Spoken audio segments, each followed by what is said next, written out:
তার ইচ্ছায় আসা, তার ইচ্ছায় যাওয়া। কষ্ট করে কি হবে? মায়ার সংসার, সন্তানের জন্য তো মা বাবার তো কষ্ট হবে। সবাইকে জানাই শুভ সকাল।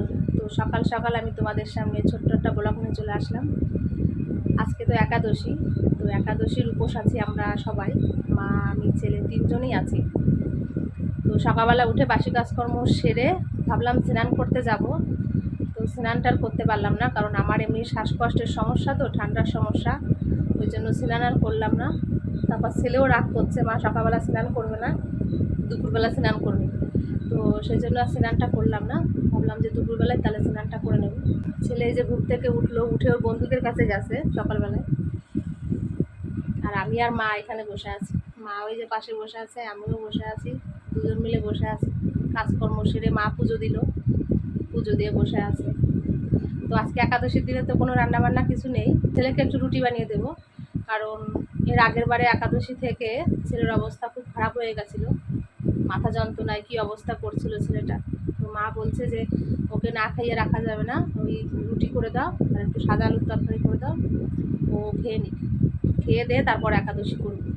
ভাতটা খাওয়ার দরকার নেই, কিন্তু রুটি খাও। তো ভাবলাম তাহলে রুটি তৈরি করে দেবো আর কি। তোমার শরীর এখন কেমন আছে বলো? গলা ব্যথা একটু কমছে?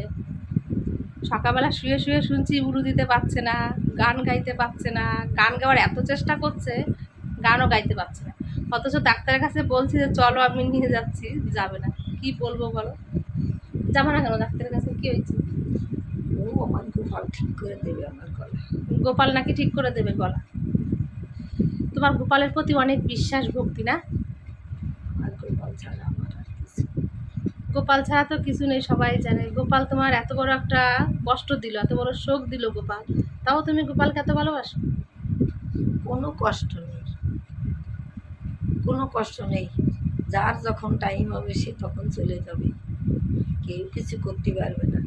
তার ইচ্ছায় আসা, তার ইচ্ছায় যাওয়া। কষ্ট করে কি হবে? মায়ার সংসার, সন্তানের জন্য তো মা বাবার তো কষ্ট হবে, ওটা তো মানিয়ে নিতে হবে, সহ্য করতে হবে, কিচ্ছু করার নেই। আমার সন্তানের সময় হয়ে গেছে, তারে আমার গোপাল তুলে নিয়ে গেছে। এই কষ্ট মনে করে কি করব? কানলেও সারাদিন আর পাবো না, আর দুঃখ করলেও আর পাবো না তারে ফিরে। কিন্তু তার কাছে কামনা করি যে যেন ভালো থাকে, সুস্থ থাকে, ভালো জায়গায় থাকে, কৃষ্ণ ভক্ত মায়ের গর্ভে যেন জন্ম হয়, ও যেন একজন কৃষ্ণ ভক্ত হয়। ও খুব ভালো একজন গায়ক ছিল, ভালো একজন বাজাতে পারত, খুব খুব খুব বাজনা বাজাতে পারত, কীর্তনের দলে বাজাতো আগে ছোটোবেলায়।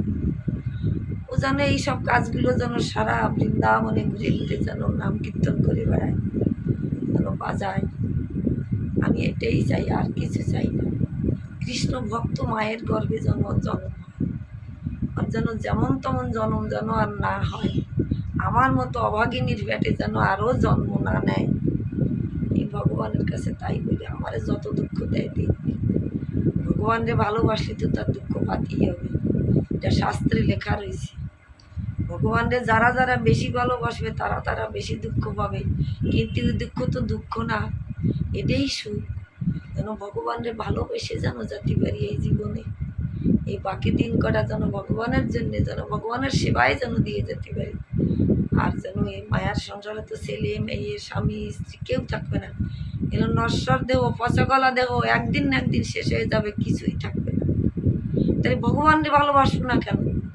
যারে ভালোবাসলি সব কিছু পূর্ণ করে দেয়, যে তারই তো ভালোবাসতে হবে, আর কারে ভালোবাসো? কিন্তু দুঃখ দেবে দিক, তার নাম যেন ভুলি না, তারে যেন ভালোবাসা ভুলি না, তার সেবা করা যেন ভুলি না। এটাই তার কাছে কামনা করি, যত দুঃখ দেয় দিক যেন সইবার শক্তি দেন, যেন সইতে পারি। আর কি বলবো? রাধে রাধে, আর কিছু বলার নেই। যে কেউ মনে করে যে ভগবানরে ভালোবাসলি আমাকে এত দুঃখ হবে, তারা ভুল করবে। দুঃখ হয় হোক, দুঃখ তো যারা ভালোবাসে না তাদেরও হয়, আর যারা ভালোবাসে তাদেরও হয়। তাহলে সেই ভালোবাসলি যদি দুঃখ হয় সেটাই করব। সে যদি আমাকে সেই ভব পারের যদি সেই কান্ডারি সে যদি পার করে দেয়, তারই ভালোবাসলে লাভ, কেন ভালোবাসব না? তাই রাধে রাধে বলি, দুঃখ যত আছে আসুক, সইবার ক্ষমতা দিও আমাদের। সইবার ক্ষমতা দিও হে গোবিন্দ, যেন সইতে পারি। তোমার চরণ যেন না ছাড়া হয়। হা রাধে রাধে। তো মায়ের অনেক মানে মায়ের মনের ভিতর অনেকটা শক্তি, কিন্তু ওই শক্তির জোরে মা এখনো বেঁচে আছে। সত্যি মায়ের যতটা শক্তি আছে তো আমার ততটা নেই। আমি সত্যি কথা বলতে কি আমার অতটা নেই। তো মায়ের শক্তিতেই আমি যেন শক্তি পেতে পারি, এটাই তোমরা একটু আশীর্বাদ করো। মায়ের কথাবার্তা শুনলেও সত্যি কথা অনেকটা বল সাহস এমনিতেই চলে আসে। তো এই হচ্ছে ব্যাপার। তো মা অনেক কিন্তু কথা বললো আজকে, গলাটা বসে গেছে, এত বলছে ডাক্তারের কাছে যেতে যাবেই না, বলছে রাধা গোবিন্দ যাকে সব ঠিক করে দেবে। কি বলবো, যাই হোক যাই, এখন ছেলের জন্য একটু টিফিন করে নিই, ছেলে আবার চলে আসবে, ও রুটি খাবে, ওর জন্য একটু রুটি তৈরি করে ফেলি। তোমাদের সঙ্গে পরে আবার কথা বলছি।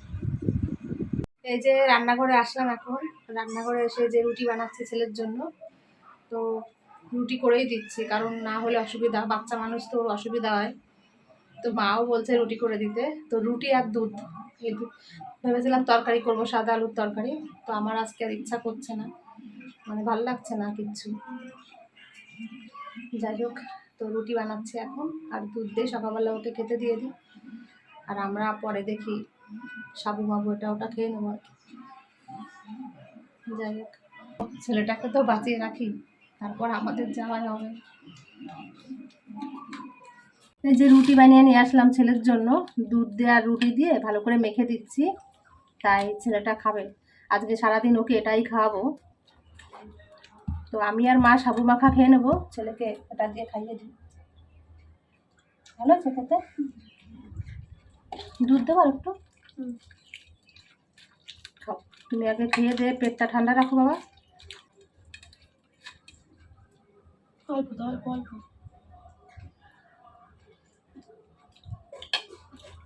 এই স্নান করে গীতা পাঠ টার্নিং করে উঠলাম, তো দাদা দেখি এই যে ফল নিয়ে একটু ফল কিনবো করে, আর কিনতেও পারিনি, বিরাটিতে যেতে ইচ্ছা করে না। তো দাদা রেগুলারই আসে অবশ্য ফল নিয়ে, সেই কারণে আর যাওয়া হয়নি। ঠিক আছে, তো এই যে তরমুজ রাখলাম আর একটু কলা কিনলাম আর কি। যাই হোক, তরমুজটা কেটে দেখালো, মোটামুটি খারাপ না, চলবে আর কি। তো এই প্রসাদ পাই আর কি। তাহলে মোট কত হলো? 70 টাকা। তো মা কলা খুব ভালো খায় আর কি, তো সেজন্য একটু কলা রাখলাম, আর আমি সাবু দিয়ে একটু মাখবো, আর তরমুজ নিয়েছি, এটা দিয়ে আমাদের রাধা গোবিন্দকে ভোগ লাগিয়ে দেবে, তাহলে আমরা প্রসাদটা পেয়ে নেব।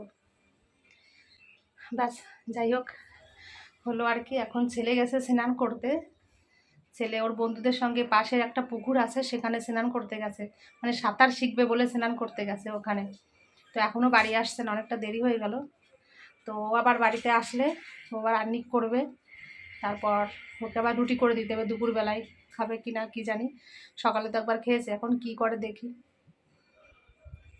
তো আমি এই যে মোটামুটি সব কিছু করলাম, গীতা পাঠ আর্নিক করলাম, মালা জপ এখন একটু বাকি আছে, মালা জপটা এখন বসে বসে করব। সকাল থেকে এখনও আমি জলও খাইনি, এখন 2টো বাজতে 10 মিনিট বাকি, তো এখনও জলও খাইনি। যাই হোক, তো এই যে 1 জগ মিশ্রির জল ভিজিয়েছি সবাই মিলে খাবো বলে, তো আমি আগে একটু জল খেয়ে নিই, তারপর হবে অন্য কথা। এমন পিপাসা পেয়েছে না জলের, কি বলবো আর। এখন একটু বাইরে এসে বসলাম, মানে সমস্ত কাজ করে, যাই হোক পুজোর কাজটা আর কি। তো ছেলেও বাড়িতে চলে এসেছে, যে আজকে ছেলে স্নান করে আসলো পুকুরে, তোমাদের তো বললাম। তো সাঁতার নাকি শিখে গেছে, সাঁতার কাটতেই গেছিল বন্ধুদের সঙ্গে, বলছে মা আমি সাঁতার শিখে গেছি।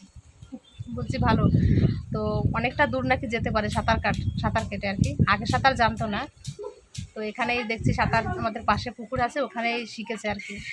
তো যাই হোক, 2 দিন এই যে যাচ্ছে সবাই বন্ধুদের সঙ্গে, আর আগেও 2-3 দিন গেছিলো, সাঁতার শেখা তো খুবই দরকার। যাই হোক, আর এই যে আমি বসেছি এখানে, এই যে আরও একটা ভোটের স্লিপ দিয়ে গেছে, কারণ আমাদের এখানে বুধবারের দিন ভোট, তো আমার ভাসুরেরটা আর আমারটা দিয়ে গেছে, আর আমার ননদের মেয়েরটাও দিয়ে গেছে, তোমাদের দাদাভাইয়েরটাও দিয়ে গেছে, তোমার দাদাভাইয়েরও ভোট হয়ে গেছিলো, ওর ভোটটা কাটেনি, তো ওর স্লিপটাও ছিল, কিন্তু ও যেহেতু নেই কী করবে, আর ওর ভোটটা আর হলো না। বাড়িতে শুধু মা বাদে আমাদের বাদবাকি সবার ভোট আছে, আমার ছেলে আর মা বাদে। ছেলের তো এখনো বয়স হয়নি, যাই হোক। তো মায়ের ভোটও ছিল, কিন্তু এই মায়ের ভোটটা এখন কাটা পড়ে গেছে, ওই জন্য মায়ের ভোট আর হলো না।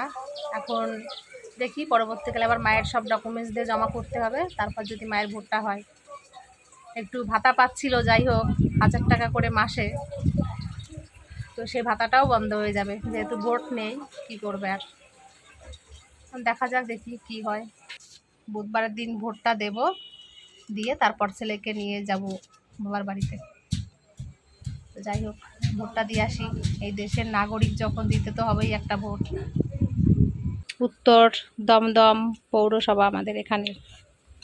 রিঙ্কি মণ্ডল, বিষ্ণুপদ মণ্ডল স্বামী। এই যে তরমুজটা রেখেছিলাম, তো মা এই যে তরমুজটা এখন কাটলো, বালি বালি তরমুজটা। মিষ্টি হবে কি কি জানি। মিষ্টি আছে তরমুজটা? ভালো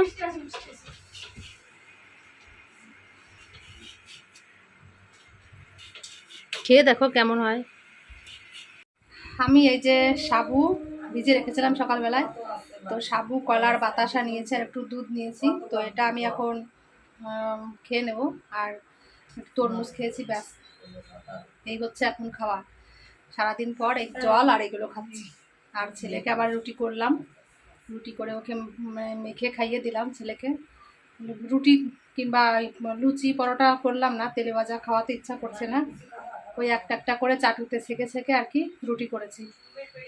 তো ওইভাবেই রুটিটা করলাম। আর মা ওই আলু সিদ্ধ করেছিল, আলুর তরকারি আর কি, মা ওইটা প্রসাদ পেয়েছে।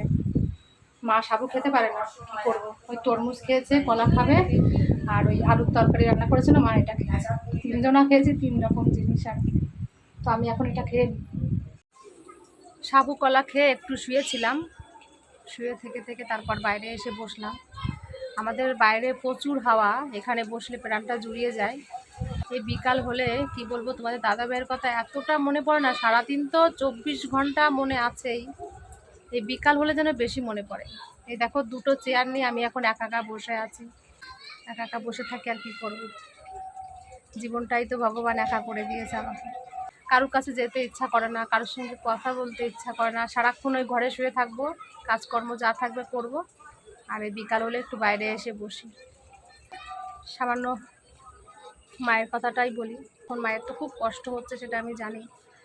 তো মায়ের বয়স হয়ে গেছে, তারপর দাদা আছে, মানে ননদ আছে, কিন্তু আমার কথা দেখো, তোমরা আমার কথা একটু চিন্তা করো। আমার তো কি বয়সে আমি স্বামীটাকে হারিয়ে ফেললাম, বাদ বাকি গোটা জীবন এখনও ধরা, ছেলেকে মানুষ করব, লড়াইটা কিন্তু আমার বেশি।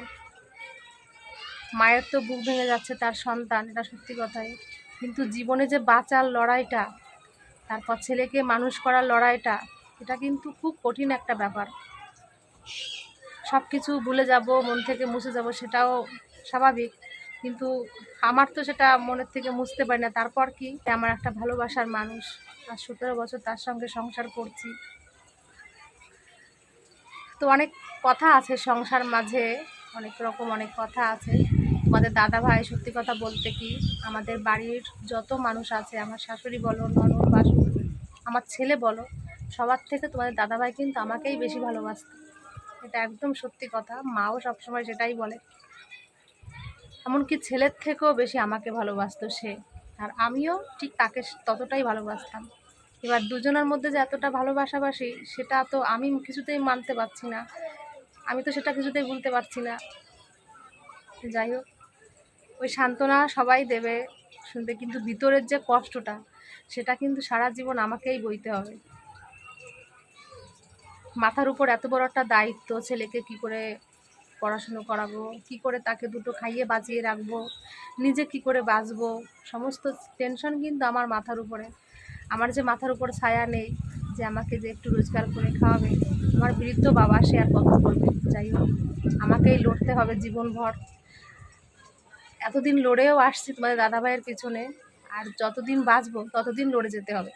চোখের জলটা দেখো, ও তো থাকতেও এত চোখের জল ফেলেছি, চলে গেছে, আমার জন্য চোখের জলটাই রেখে গেছে, আর কিছু রাখেনি, শুধু চোখের জল জনমভর আমাকে ফেলতে হচ্ছে। তাহলে কি বলবো বলো, কষ্টটা তো আমার বেশি হচ্ছে, এটা আমি মন থেকে মানতে পারি না। তোমরা যতই যা বলো না কেন সবাই, ভুলে যাও এটা করো, কিন্তু আমি কিছুতেই সেটা মানতে পারি না। এই হলো ব্যাপার। প্রতিটা সময় এমন দিন নেই যে এখনও পর্যন্ত একটা দিন কান্না আমার জীবন থেকে বন্ধ হয়নি। প্রত্যেক দিন রাত্রির বেলায় না কেঁদে আমি এখনও পর্যন্ত ঘুমোতে পারিনি। সামান্য কত যন্ত্রণা দেখো, সামান্য এই একটা চুড়ি পরেছি আমি, এটা কিন্তু লাল কালারের চুড়ি না, এটা মেরুন কালারের চুড়ি, একদম ডিপ খয়েরি, আর একটা খয়েরি টিপ পরেছি। আর এই যে নাইটিটা, এই নাইটিটা আমার বোন আমাকে দিয়েছিল, একটু মানে অরেঞ্জ কালার, এটা কিন্তু লাল কালারের না, অরেঞ্জ কালারের। তো এই সমস্ত জিনিস পরলেও লোকে কত রকম কত কথা বলছে। এত কিছু জীবনে সহ্য করে আমাকে চলতে হবে, বাঁচতে হবে, তাহলে বলো জীবনটা কার কঠিন বেশি? এটাই হচ্ছে কথা। যাই হোক, তোমরা সবাই ভালো থেকো।